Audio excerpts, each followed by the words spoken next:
Hello everyone, हम लोग discuss कर रहे हैं रिप्रोडक्टिव सिस्टम के बारे में, यानी जनन तंत्र के बारे में। तो रिप्रोडक्शन वह प्रक्रिया है जिसके द्वारा महिला और पुरुष यानी मेल एंड फीमेल गैमेट मिल करके एक नए लिविंग बीइंग को या एक नए बच्चे को जन्म देते हैं। अब ये दो प्रकार का हो सकता है, sexual reproduction and A sexual reproduction. A sexual reproduction वो है जहाँ पर सिंगल पेरेंट होता है और वही या तो अपनी कोशिकाओं में वृद्धि करा के नहीं बडिंग के माध्यम से या कुछ विशिष्ट कोशिकाएं जैसे जैम्यूल्स आदि बना करके रिप्रोडक्शन के को कर सकता है, या फिर कुछ वेजिटेटिव रिप्रोडक्शन भी कर सकते हैं कि वही पार्ट अगर हम ले जा करके किसी प्लांट का ज़मीन में लगा दें तो धीरे धीरे क्या हो जाता है कि वो ग्रो कर जाता है। बट यहाँ जो हम पढ़ रहे हैं इस लॉजिक के अंतर्गत हम लोग रिप्रोडक्टिव सिस्टम को पढ़ रहे हैं, तो इसमें क्या होता है कि अगर हम मनुष्य की बात करें तो मनुष्य में 23 पेयर्स होते हैं ना क्रोमोसोम्स के, जो टोटल 46 हो जाते हैं ना। तो इसमें क्या है, दोनों के केंद्रक में 23 और 23 क्या है, 23 और 23 क्रोमोसोम्स है, पेयर नहीं है, क्रोमोसोम्स है। ओवम में 23 हैं और स्पर्म में भी 23 हैं, और जब ये दोनों मिलेंगे तो मिलने के पश्चात जाइगोट का फॉर्मेशन करेंगे और जाइगोट में 46 यानी कि 46 क्रोमोसोम्स हो जाएंगे। ठीक है, जिसमें से एक्स क्रोमोसोम्स के लिए महिला और पुरुष दोनों उत्तरदायी होते हैं, जबकि वाई क्रोमोसोम के लिए सिर्फ पुरुष उत्तरदायी होता है। अब जैसे ये पुष्प का है, तो पुष्प का जो स्ट्रक्चर है उसमें हम देख सकते हैं कि पुंकेसर, स्त्री केसर पाए जाते हैं। ये जो एंथर हैं वो हमको दिख रहे हैं, और ये आपके जो वर्तिका है, स्टेमन तो हमने ऊपर देखा, फिर ये जो नीचे स्टाइल दिख रही है हमको वो स्टाइल है, ओवरी है, और यहाँ पर फर्टिलाइजेशन की प्रक्रिया हो रही है। अलैंगिक जनन यानी कि ये सेक्सुअल रिप्रोडक्शन कितने कितने प्रकार का हो सकता है, तो मुकुलन यानी कि बडिंग से होता है, बहुखंडन और द्विखंडन, बाइनरी फिजन है ना, मल्टीफिजन, कोश का विभाजन यानी सेल डिवीजन, कायिक जनन यानी कि वेजिटेटिव रिप्रोडक्शन, पुनरुद्भवन यानी रीजनरेशन। कुछ जानवर ऐसे होते हैं प्लेनेरिया वगैरह जिनको काट दो तो ये दोबारा ग्रो कर जाते हैं, जितने पार्ट में आपने काटेंगे उतने पार्ट में बदलते चले जाएंगे या नए ऑफ स्प्रिंग बन जाएंगे। अब मेल और फीमेल गैमेट दोनों के मिलने से जाइगोट बना। जाइगोट का जब क्लीवेज यानी विदलन स्टार्ट होता है तो मोरुला अवस्था आती है, मोरुला के बाद बास्टोला अवस्था आती है, बास्टोला अवस्था के बाद गैस्ट्रोला अवस्था आती है, और गैस्ट्रोला अवस्था में ही 3 भ्रूणीय परतें यानी कि जो आपकी एम्ब्रियोनिक लेयर्स हैं इनका निर्माण होता है, जिसमें एक होती है बहिचर्म यानी एक्टोडर्म, मध्यचर्म यानी मीजोडर्म, अंतःचर्म यानी कि एंडोडर्म। तो इन तीनों परतों का निर्माण हो जाता है और इनसे विभिन्न अंग बनने लगते हैं। जैसे हमारे शरीर में जो ओवरी टेस्टिस हैं ये मीजोडर्म के बने हुए हैं, है ना। हमारे शरीर में जो एंडोडर्म है उससे अलग अलग ग्रंथियों का निर्माण होता है ना, तो ये अलग अलग सभी ग्रंथियों का निर्माण इनके द्वारा कराया जाता है। प्रत्येक सजीव अपने वंश के लक्षणों को बचाने के लिए अपने समान संतति उत्पन्न करते हैं। इस प्रक्रिया को रिप्रोडक्शन कहते हैं। 2 प्रकार का हो सकता है, लैंगिक जनन, अलैंगिक जनन। अलैंगिक जनन एक जनकीय प्रक्रिया नहीं होती है, फर्टिलाइजेशन क्योंकि इसमें नहीं होता और ना ही जाइगोट बनता है, बस अपने पेरेंट से टूट कर अलग हो जाता है तो और नए ऑफस्प्रिंग की शुरुआत हो जाती है। फिर लैंगिक जनन, तो लैंगिक जनन एक जनकीय प्रक्रिया है जिसमें गैमीट का फॉर्मेशन होता है, फर्टिलाइजेशन भी होता है, निषेचन होता है और जाइगोट का निर्माण होता है। आनुवांशिक विभिन्नताएं पाई जाएंगी भाई, क्योंकि कुछ विभिन्नताएं, कुछ लक्षण पिताजी के और कुछ लक्षण माताजी के आएंगे तो इन्हें हम आनुवांशिक की विभिन्नता का नाम देंगे। लैंगिक जनन पादप और जंतु दोनों में होता है। अब सबसे पहले देखते हैं मेल रिप्रोडक्टिव सिस्टम को। तो मेल रिप्रोडक्टिव सिस्टम का स्ट्रक्चर हमको कुछ दिखाई दे रहा है। तो इसमें कुछ प्रमुख भाग होते हैं, जैसे कि जो आपके एसेसरी ग्लैंड्स हैं, इसमें प्रोस्टेट ग्लैंड है, काउपर्स ग्रंथि यानी बोल्वो यूरेथ्रल ग्रंथि और शुक्राशय यानी सेमाइनल वेसिकल है। ये 3 एसेसरी ग्लैंड्स हैं, प्रोस्टेट ग्लैंड, काउपर्स ग्लैंड, इसको वोल्वो यूरेथ्रल ग्लैंड भी कहते हैं, और शुक्राशय यानी कि सेमाइनल वेसिकल भी है। नेक्स्ट है कि सेकेंडरी सेक्स ऑर्गन, इसमें वासा, फ्रेंचिया, एपिडेडिमस और वास डिफरेंस और एजैकुलेटरी डक्ट ये सब होता है। तो शुरुआत होती है इसकी एपिडेडिमस से, जिसे अधिवृषण कहते हैं। इसमें हम लोग देखते हैं कि जो हमारे एपिडेडिमस या जो वृषण का जो डायग्राम है उस वो बंद है या कवर्ड है किसमें, वृषण कोश में, जैसे स्क्रोटम कहते हैं, पतली झिल्ली नुमा संरचना होती है। ठीक है, अब इसके अंदर टेस्टिस सुरक्षित रहते हैं। टेस्टिस में कुछ पाली यानी लॉब्स पाई जाती है जिन्हें हम वृषण पाली कहते हैं। वृषण पाली के अंदर कुछ और पतली पतली लॉब्स पाई जाती हैं जिन्हें वृषण पालिकाएँ कहते हैं। लगभग ये एक वृषणपाली में या एक लॉब में इनकी संख्या लगभग 250 होती है। इन्हें टेस्टिकुलर लॉब्यूल्स कहते हैं। वो टेस्टिकुलर लॉब्स हैं और टेस्टिकुलर लॉब्यूल्स लगभग 250 पाई जाती हैं। इसके अंदर शुक्र जनन नलिका पाई जाती है, जिन्हें सेमिनिफेरस नलिका कहते हैं। इनकी संख्या लगभग 750 के आसपास होती है। इसके चारों इसके पीछे इससे कुछ जालनुमा संरचना पाई जाती है, जिसे हम वृषण जालक कहते हैं, और इसके ऊपर कॉपुट नामक संरचना पाई जाती है। शुक्रवाहिका ही इसमें वासा फ्रेंचिया पाई जाती है। शुक्रवाहिका यानी वास डिफरेंस ये ऊपर लेकर के जाती है। स्पर्म को ऊपर शुक्रवाहिका वास डिफरेंस के द्वारा ऊपर पहुंचाया जाता है। एम्पुला में इन्हें मैच्योर होने के लिए कुछ समय के लिए रखा जाता है और स्टोर किया जाता है इन्हें सेमाइनल वेसिकल यानी शुक्राशय में, और स्खलन नलिका द्वारा ये जो है पेनिस या शुशन में छोड़ दिए जाते हैं। ऊपर की तरफ जो दिखाई दे रहा है ये स्ट्रक्चर यूरिनरी ब्लैडर कहलाता है।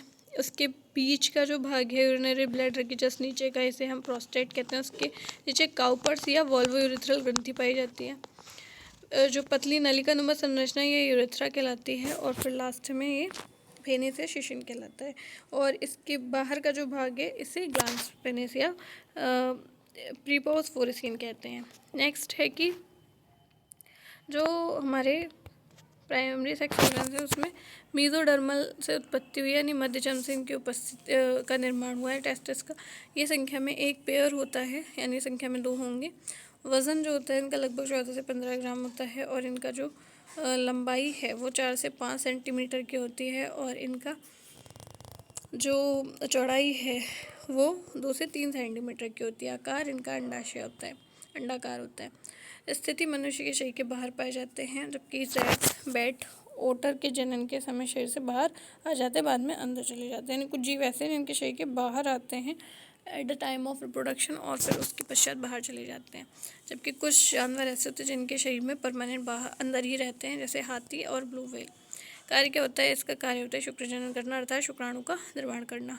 तो सबसे पहले हम पढ़ते हैं जो हमारा टेस्टिस है उसके स्ट्रक्चर्स के बारे में। तो सबसे पहले जो आपको संरचना गोल दिखाई दे रही है अंदर से, इसको हम टेस्टिस या वृषण कहते हैं, जो चारों ओर से वृषण कोश के अंदर बंद रहते हैं। स्क्रोटम के नाम से भी हम जानते हैं। यहाँ पर ऐच्छिक पेशी होती हैं, जो इन्हें हम ग्रीमास्टर मसल भी कहते हैं, ग्रीमास्टर मसल भी कह सकते हैं। अब इसमें स्पर्म का निर्माण होता है, जिन्हें ऊपर वास डिफरेंस में भेज दिया जाता है। नीचे की ओर इसमें ग्यूबर्निकुलम यानी स्क्रोटम से जुड़ी हुई एक संरचना पाई जाती है, जो कि अनैच्छिक रूप से कार्य करती है। और बाहर जो स्क्रोटम के अंदर की तरफ कुछ संरचना पाई जाती है। इन जननांगों से कुछ हार्मोन का भी सिक्रीशन होता है, जैसे एक एबीपी हार्मोन है, एक इनहिबिन हार्मोन है, एक एसएमएफ हार्मोन है, एएमएच हार्मोन है। ये सब हार्मोन यहाँ से रिलीज़ होते हैं। दूसरा कार्य होता है इसका स्पर्मेटोजेनेसिस करना, स्पर्म निर्माण करना, जिसे शुक्र जनन भी कह सकते हैं। अब यह है स्पर्मेटिक कॉर्ड। इसमें वास्ट स्पर्मेटिक कॉर्ड जो है ये एक संरचना है जिसमें vast difference, lymph vessels, blood vessels और क्रेमास्टर मसल्स आती हैं। अब स्क्रोटम में पाई जाने वाली पेशी कौन कौन सी होती है? तो क्रेमास्टर मसल के अंतर्गत थर्मो रेगुलेटर मसल, जो कि टेम्परेचर नियमन का कार्य करती है। गर्मियों में ये लूज़ हो जाती है और सर्दियों में थोड़ी सी टाइट हो जाती है। क्रेमास्टर मसल्स के द्वारा होता है। डॉर्टस मसल, ये स्क्रोटम इन दोनों मसल की सहायता से जो टेम्परेचर है टेस्टिस का उसको नियंत्रित रखने का काम करती है। लगभग 2 से 2.5 डिग्री सेल्सियस तक कम रहता है। वृषण भ्रूणावस्था में उदरीय गुहा में स्थित होते हैं। जब किसी बच्चे का जन्म होता है तो उसके जो टेस्टिस होते हैं वो उदरीय गुहा में पाए जाते हैं, परंतु गर्भावस्था के 7वें महीने में ये वृषण नाल इनगुइनल कैनाल से होकर स्क्रोटल सैक में वृषण कोश से उतर जाते हैं, यानी 7वें महीने में ये बाहर आ जाते हैं। इसके लिए आवश्यक हार्मोन जो होता है वो होता है टेस्टोस्टेरोन एंड एबीपी का संयुक्त प्रभाव होना। दूसरी चीज़ है कि जो डायग्राम है इसकी सहायता से हम ये समझ भी सकते हैं कि भ्रूणावस्था में अंदर से जो इसे हम एब्डोमिनल कैविटी कहते हैं, और फिर इनगुइनल कैनाल के ज़रिए ये बाहर आ गए। टेस्टिस इंट्रा एब्डोमिनल स्टेज में है और उसके बाद ये कैविटी से होते हुए बाहर आ गए। बाहर आए तो फिर इसकी चारों ओर स्क्रोटम पाई गई, जो कि झिल्ली होती है स्क्रोटम सैक के अंतर्गत, ये सुरक्षित रहे। इसके लिए कौन से हार्मोन की आवश्यकता हो? एबीपी और टेस्टोस्टेरोन की। नेक्स्ट है कि जो आपकी क्रिप्टोकाइडिज्म है, इसको समझते हैं। क्रिप्टोकाइडिज्म, इसमें वृषण नाल से उतरना यदि त्रुटिपूर्ण हो तो वृषण स्क्रोटम में उतरने में फेल हो जाए, इस स्थिति को क्रिप्टोकाइडिज्म भी कह सकते हैं हम लोग। आर्किडोपेक्सी क्या होती है? सर्जरी के द्वारा वृषण में उतारना आर्किडोपेक्सी कहलाती है। फिर आता है वृषणाशन, कैस्ट्रेशन। तो कृत्रिम विधि से जन्म के बाद वृषण नष्ट कर देना। टेस्टोस्टेरोन के प्रभाव एग्रेसिव होता है ना, टेस्टोस्टेरोन हार्मोन जो होता है वो कुछ सेल प्रवृत्ति को बनाता है, तो उसको नष्ट करने के लिए वृषण का नाश भी कर दिया जाता है, इसे कैस्ट्रेशन कहते हैं। तो गाय के बछड़े को बैल बनाया जा सकता है, अदरवाइज वो सांड में बदल जाएगा, है ना। तो वृषण की आंतरिक संरचना क्या होती है? कुछ इस तरीके से टेस्टिस की आंतरिक संरचना दिखाई देती है।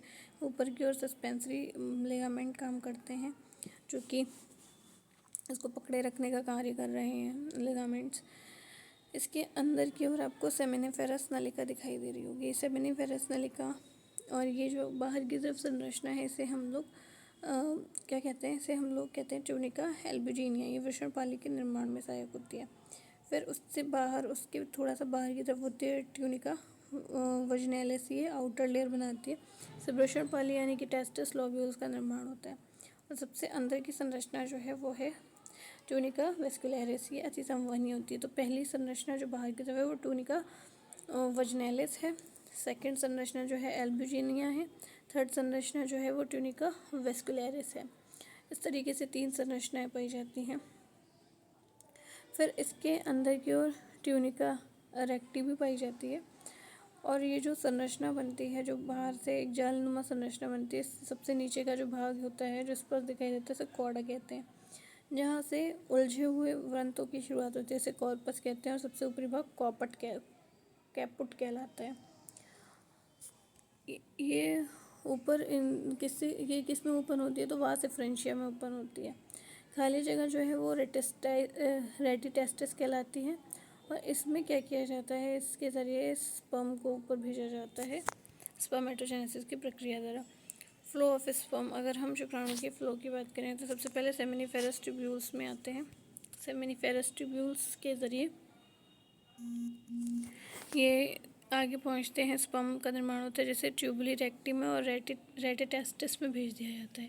डायग्राम के अकॉर्डिंग हम देखते हैं तो ये सबसे पहले यहाँ बनेंगे वासिफ्रेंशिया में, जो कि हमारी शुक्राणु का निर्माण करवाने वाला स्थान है ट्यूब्यूल्स, उससे ट्यूबुली रेक्टी में आएंगे और फिर उसके बाद होते हुए पहुँच जाएंगे ये रेटाटेस्टिस में।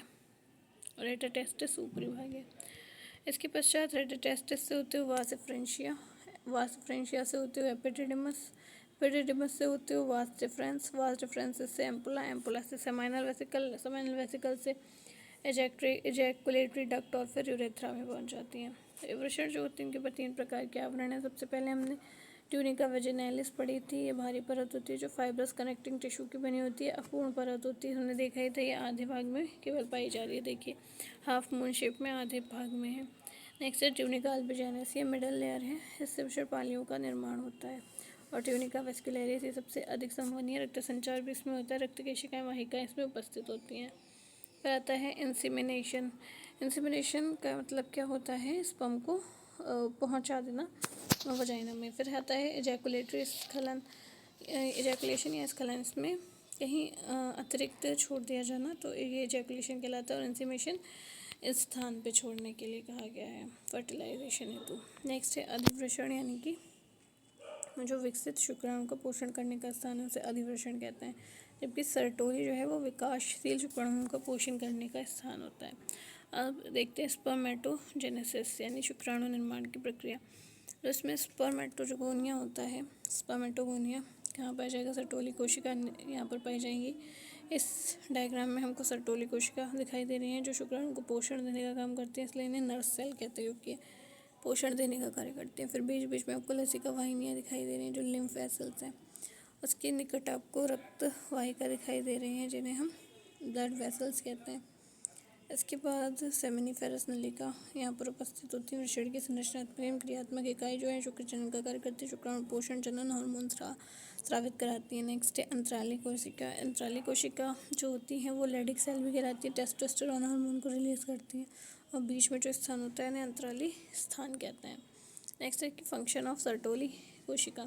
सर्टोली कोशिका का क्या कार्य होते हैं, तो डेवलपिंग स्पर्म को पोषण प्रदान करना। जो स्पर्म डेवलपिंग में स्टेज में यानी विकासशील बनने की प्रक्रिया में है, उसको ये पोषण प्रदान करती हैं। शुक्राणुओं को आलंबन रेस्ट के लिए स्थान प्रदान करती हैं। एंड्रोजन बाइंडिंग प्रोटीन यानी ABP हार्मोन का स्राव कराती हैं। ABP यानी एंड्रोजन बाइंडिंग प्रोटीन। फिर है SMF यानी स्पर्म म्यूटेशन फैक्टर का भी निर्माण कराती है। फिर आता है AMH यानी एंटी मुलेनिन हार्मोन को रिलीज कराती है। फिर आता है इनहिबिन यानी संदमक हार्मोन को रिलीज कराती हैं। ये सर्टोली कोशिकाएं।